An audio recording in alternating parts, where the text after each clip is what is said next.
Good evening and thank you for joining us. I'm Carlo Cicchetto. The city of San Diego files a countersuit against several of last year's flood victims, claiming they contributed to the damage.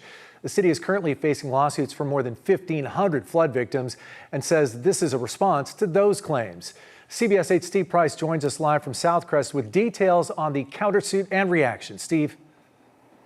Well, Carlo, I can tell you that reaction is frustration. This channel overflowed 16 months ago, and some people out here still aren't back in their homes, and now they're being told they're to blame for what happened.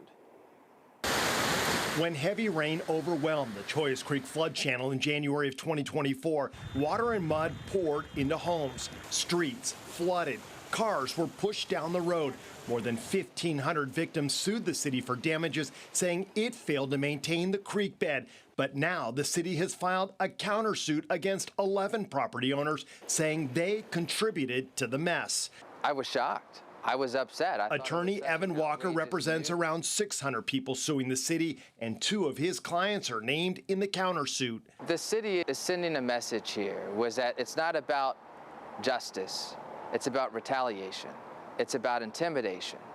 It's about threatening these flood victims that if you try to stand up for yourself, if you try to hold us accountable, we're coming after you.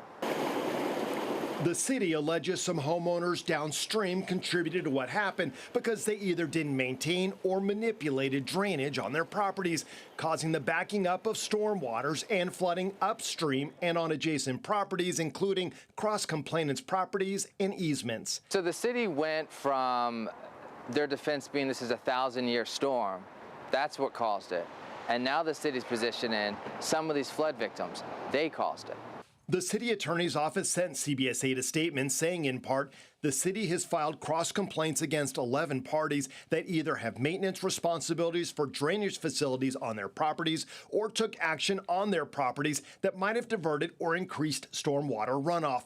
The city is continuing to investigate potential third parties' responsibilities in these lawsuits, and we are committed to getting a just outcome for all parties involved. I don't think that's accurate. I think if you look at the city's actions, we're 18 months since the flood, and at no point has the city stepped up and tried to help these flood victims in any way.